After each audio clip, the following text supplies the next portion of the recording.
सांगलीत महात्मा बसवेश्वर जयंती उत्साहात साजरी. काँग्रेस सेवा दलाचा अभिवादन सोहळा. जगज्योती महात्मा बसवेश्वर यांच्या जयंतीनिमित्त सांगली जिल्हा शहर काँग्रेस व काँग्रेस सेवा दलाच्या वतीने काँग्रेस भवन सांगली येथे अभिवादन कार्यक्रम उत्साहात पार पडला. कार्यक्रमाच्या प्रारंभी शहर जिल्हा काँग्रेसचे अध्यक्ष राजेश नाईक व माजी जिल्हा परिषद सदस्य विशाल चौगुले यांच्या हस्ते महात्मा बसवेश्वर यांच्या प्रतिमेस पुष्पहार अर्पण करून अभिवादन करण्यात आले. यावेळी बोलताना राजेश नाईक यांनी महात्मा बसवेश्वर यांच्या कार्याचा गौरव करत सांगितले की त्यांनी सर्व समाज घटकासाठी लिंगायत समाजाची स्थापना करून समानता, साधेपणा आणि मानवतेचा संदेश दिला. त्यांच्या विचारांनी समाजाला नवी दिशा दिली असून त्यांच्या शिकवणीचा प्रसार सर्वसामान्यांपर्यंत पोहोचवणे हीच खरी जयंती साजरी करण्याची भावना आहे.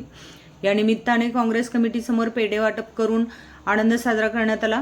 कार्यक्रमात सेवा दलाचे जिल्हाध्यक्ष अजित ढोले, कसबे डिग्रजचे चौगुले, अनिल सुगणावर, चौगोंडा देशिंगे, राजू मगदूम, सोनाली कनसे, साधना साबळे, अरुण गवंडी, सचिन पाटील, उस्मान मगदूम, राहुल शिंदे, रोहित मुंजे आदी मान्यवरांसह काँग्रेसच्या विविध संघटनांचे पदाधिकारी व कार्यकर्ते मोठ्या संख्येने उपस्थित होते.